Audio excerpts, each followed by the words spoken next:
नैब के अंदर एक केस है कोहिसान करप्शन स्कैंडल। अब उस करप्शन स्कैंडल के आप उस इतना बड़ा स्कैंडल है वो, जिसमें अरबों रुपए हैं जो कि अभी तक रिकवर किए गए हैं। मैं आगे चल के आपको उसकी फहरिस्त भी बताऊंगी। आज़म सवाती जब पेश हुए हैं, याद होगा आज़म सवाती वज़ीर रेलवे भी रहे हैं, वज़ीर साइंस एंड टेक्नोलॉजी भी रहे हैं अपने टाइम पे, इमरान खान के टाइम पे। और उसके बाद इनके साथ जो कुछ भी हुआ वो बड़ा रो के उन्होंने प्रेस कॉन्फ्रेंस भी की थी, वो भी एक अलग रुदात है।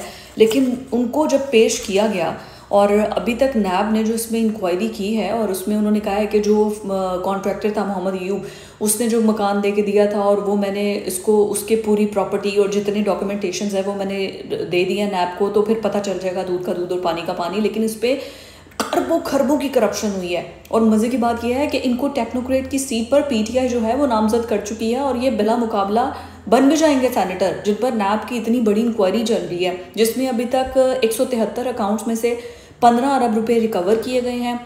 36 घर हैं, 25 फ्लैट हैं, और ये कोई 5-5 मरले के घर नहीं है, ठीक है, ये लग्जरी घर है। इसके अलावा 12 दुकानें हैं, 12 प्लाजे हैं, 4 फार्म हाउसेज हैं, 72 लग्जरी कार्स हैं like Mercedes, BMW, Audi, Fortuner, ये वाली गाड़ियां हैं, ये छोटी मोटी गाड़ियां नहीं है जो कि रिकवर की गई हैं। इसके अलावा 3 किलो सोना है, प्योर गोल्ड, जो कि अभी तक नैब ने रिकवर किया है। इसके अलावा 175 कनाल अराजी ये रिकवर की गई है। ये सब कुछ कोहिस्तान स्कैंडल के अंदर है, ये कोई 4-5 स्कैंडल मिक्स नहीं हो रहे।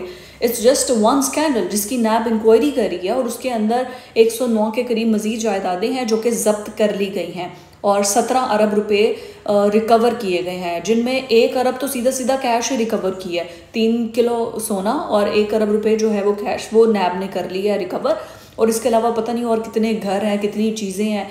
अभी इस पर मज़ीद इंक्वायरी जो है वो जारी है, डॉक्यूमेंटेशंस मांगी जा रही है। अभी नैब के पास है, क्या होगा, प्ली बार्गिन कर ली जाएगी, क्योंकि वो ज़ाहिर सेनेटर बनेंगे तो उन पर तो ये मुकदमा ख़त्म हो ही जाएगा, और इसमें और जो लोग मुलविस हैं वो बाद में वादा मुआफ़ गवाह बन जाएंगे। वो कहेंगे जी हाँ जी, इन्होंने हमारे साथ डीलिंग की थी, इन्होंने सारी की सारी डील्स डन कराई थी, इन्होंने फाइल्स को आगे पीछे किया था, अब हम वादा मुआफ़ बन के तैयार हैं और हम इनके खिलाफ गवाहियाँ देंगे। ये है रियलिटी। या फिर नैब के साथ प्ली बार्गिन कर लिया जाएगा, जी केस ख़त्म करें, इतने अरब रुपए हम आपको देते हैं, इतने आपने वैसे ही रिकवर कर लिए हैं। पता नहीं कितने अकाउंट्स इन्होंने मंजमद किए हुए हैं, 73 के करीब अकाउंट्स हैं जो इन्होंने मंजमद कर दिए हैं नैब ने, और उनसे रिकवरियाँ की जा रही हैं, और या प्ली बार्गिन करके उसको ख़त्म कर दिया जाएगा, या फिर आगे जब दोबारा गवर्नमेंट आएगी ऐसे कोहिस्तान स्कैंडल ख़त्म हो जाएगा। और फिर इस दौर के जो अभी PMLN और पीपल्स पार्टी की गवर्नमेंट है, इस दौर का कोई ना कोई स्कैंडल होगा जिसका मैं बता रही हूँगी आपको।